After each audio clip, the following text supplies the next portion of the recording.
Hey guys, it's Lantern here. Bringing you Zoo against every archetype I can possibly think of. Today I hit a rare matchup, the Elementals matchup. This deck was conceived, Pro Tour Ravnica, I believe, and used Nimvagus Elemental to as well as Killfiend and whatnot to try to win the game with sort of a burn tempo suite. The only reason I really know about a lot about this deck is because it's one of my girlfriend's favorite decks to play. In fact, she doesn't really care if she wins or loses, so long as she gets a good game or two out of the entire tournament with that deck. So I know from firsthand experience that deck is not consistent in any shape or form. But this guy swears up and down he had me won. And against this deck, you have to play a little differently too. So it's something worth recording about. Now I know I said I wasn't gonna record a lot of videos left of Zoo, and I'm probably not. I'm definitely slowing it down. I'm not gonna do it once a day. I may do it once a week. Where I may even try to focus on a couple different other types of Zoo, like Domain Zoo or straight green-red Gruul Zoo, or I guess even a Naya Zoo or two. But I wanted to just show the value of Path to Exile for this deck specifically, against randomed Kiln Fiend Elementals deck, as well as Thalia. I know some people were asking about Thalia in the sideboard. She can be a little awkward sometimes because you have to cut some removal for her, and especially in this matchup because you don't actually cut removal for her. Uh, but you have to make decisions of whether you want to use her or use removal. That's why she's mostly inside, though. Against most other combo matchups, sans elementals, she'll come in and removal will start coming out. She's very, very, very, very good against tempo. Very, very, very good against control. Very good against combo, especially Storm and whatnot. And she'll at least buy you a turn against other combos. But she's pretty good here because what I'm trying to do in this matchup, sideboard, well, I'll talk about that after the first game. But this guy swears up and down that he had me beat, that if he cracked his mana differently, I would have lost the game. I'm not entirely sure that's true. Both games I had a Path to Exile in my hand, so I'm about 90% sure that is not true. Second game, I had a Path to Exile and a Thalia on the field, and there's no way he could win. But I win the roll here, and I don't keep that hand because I've got no land. But I keep this hand because, well, I've got one land, but I've got 3 removal spells, so I figure if it's a creature matchup, I should at least buy myself some time. And a Burning Tree Emissary, so if I do ever draw mana, I can rock it. Let's take a look at his hand before we go any further. He's keeping him a hand that's got abilities to Kiln Fiend here, get some free pump,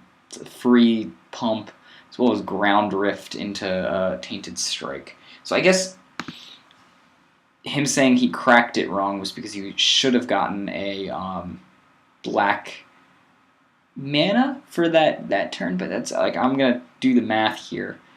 Kiln Fiend gets, for every spell, whenever you cast an instant or sorcery spell. So does that actually rock a Kiln Fiend?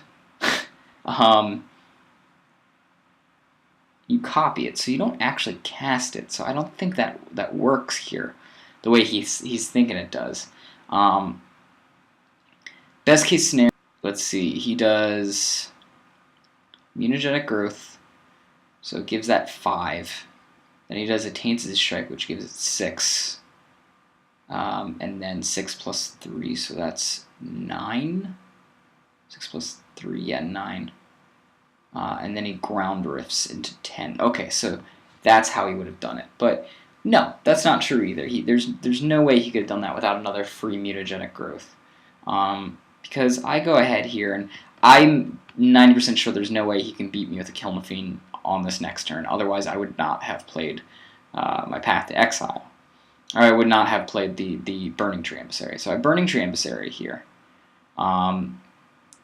and into a Pillar of Flame, forcing him to actually have to use the mutagenic growth to keep his guy alive. Now I'm okay with that because that gets rid of one of his bullets, forces me not to swing, but no big deal. Now he could totally Apostle's Blessing for green and swing by. Let's see here. So Tainted Strike.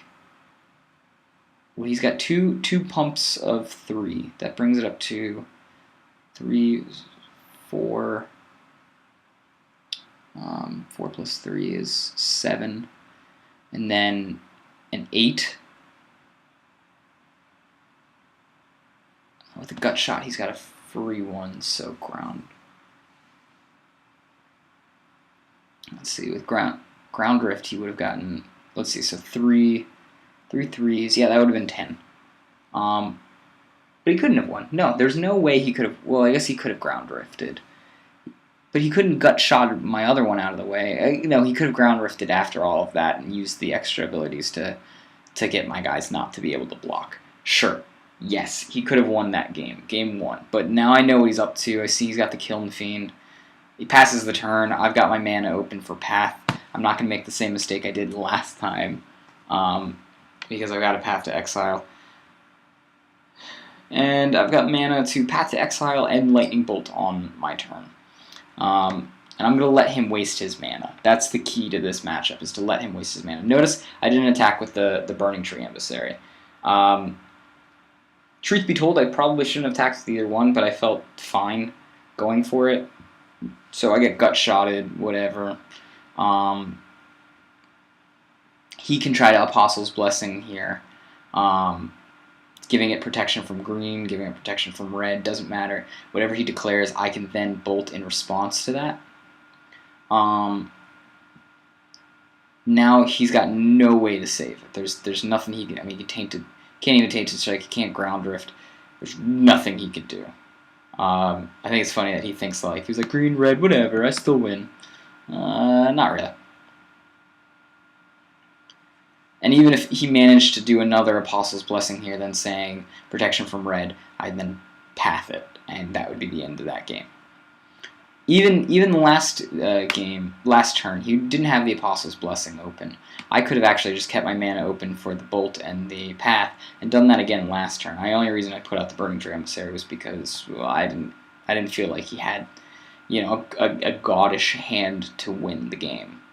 As you can see from here, it's just going to be me playing. I still keep my Path mana up. I still keep Pillar of Mana. I still can get Pillar of Flame mana. I've got enough to eventually win the game. I attack specifically here with the Burning Tree Emissary because if he's got another way of doing, of Apostle's Blessing, I want him to declare a color that I can still set up a block for. As long as I can still set up a block, he can't win the game.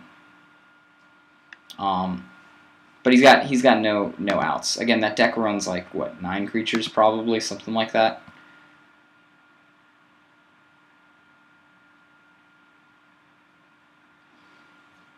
So he's got Nimvagus and a free spell. Here he decides, he's got a bunch of Apostle Blessings.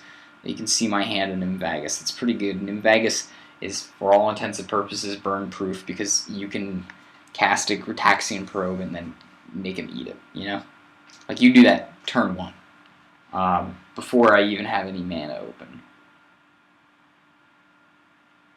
It's important to note, though, that if he casts it and then it eats it, you don't get to. He's not going to look at your hand, so he doesn't know I have that Path to Exile in hand, and I didn't show it to him last game either. So he doesn't know. For all intents and purposes, he probably thinks white is for Loom Lion or Lightning Helix. But Path is Path, and it's really good. Now I keep this hand. It's an awkward hand because I'm only going to have 1/1s out of my Curt Apes. But, my job here is to disrupt the combo and play the control since I have the burn and the removal spells, as well as the Thalia, so it doesn't really matter too much. I'm only going to put the Loom Lion out right now, instead of keeping my mana open for Path to Exile, because I want to set up a block. Also, with Nimvagus Elemental, he pumps less quick. So that's fine too. And I want him to... I'm not going to strike at his creature until I see his mana get tapped. I mean, regardless, he can go ahead and eat his Gitaxian Probe here and cast a Flame King Harbinger if he wants, and still have the Apostle's Blessing. Or he could go ahead and just, I mean, he's got a couple options. He could keep these open so that he can constantly Apostle's Blessing, and just keep swinging with this 3/4 since it's bigger than my creatures. It's pretty much Goyf big. And that's fine too, but then what I would start doing is I would start trying to use removal on his turn. Not to mention, if he did that, that's fine too, but on my turn, I can go ahead and put the Thalia down. And then force him to either play full mana cost 3 mana or 2 mana and 2 life, which is a lot to ask of something that's running, what, like 18 lands? Maybe less, maybe 16 lands. And I get the green here, which is something cool. Doesn't necessarily, it's not awesome, it means Tarmogoyf can be better, but the white and the red is the most important. And basically what I'm going to do here is I'm going to go ahead and put out my Kurdi, keeping my mana open for Path to Exile. I'd rather have my mana open for Path to Exile here, so that way I force him to use his Apostle's Blessing. I can get rid of my Path to Exile before putting Thalia out there and ruining his day. The minute I see he tapped out for that Kiln Fiend, which I knew he was going to put on top of his deck because of the Flame King Harbinger, meant it was safe to kill the Nymphagus. There's no way he can get around that Path to Exile. Path to Exile's gone. The other reason why I put the Curd Ape out there and not the Thalia right away was because he still could do some shenanigans, make that guy big and swing straight through, whatever. But at least this way I have 2 different options to cancel out, like do a big block if he has the chance to win.